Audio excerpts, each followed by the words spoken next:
This super effective and easy to tie pattern is a CDC Micro Caddis. I found it works especially well when trout are rising and I have no idea what they're feeding on.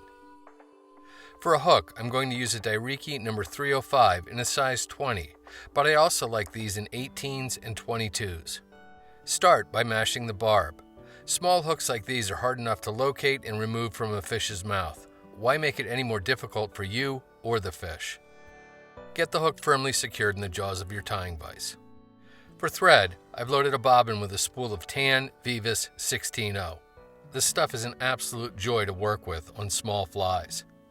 Get your thread started on the hook shank, leaving some space behind the eye, and take a few wraps rearward before snipping off the tag.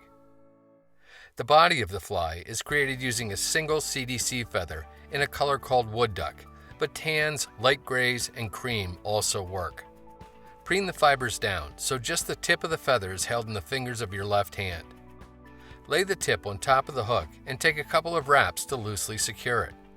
Pull the feather under the wraps until the thread is holding just the very ends of the fibers.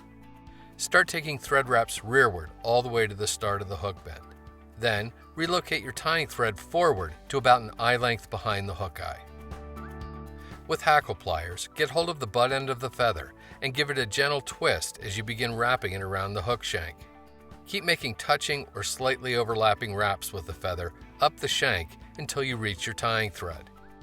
It's perfectly fine and actually desirable if a few fibers stick out from the body. Use your tying thread to firmly anchor the feather's stem and then snip the excess off close. Take a couple more thread wraps to clean up the tie-in area. The wing of the fly is created using another single CDC feather, this time Cahill cream. As before, the color choice is up to you. Get hold of the feather so the concave side is facing down and lay it on top of the hook shank. With a pinch wrap, loosely secure the CDC and then once again pull the fibers under the thread wraps. The idea is to pull until the thick part of the feather stem is out in front of the eye. Take a few more wraps of tying thread to firmly anchor the wing. Pull the butt end of the feather up and back and build a small thread dam in front to prop it up. You can then do a 4 or 5 turn whip finish, seat the knot well, and snip or cut your tying thread free. Trim the butt end of the CDC off square, leaving a short caddis-style head on the fly.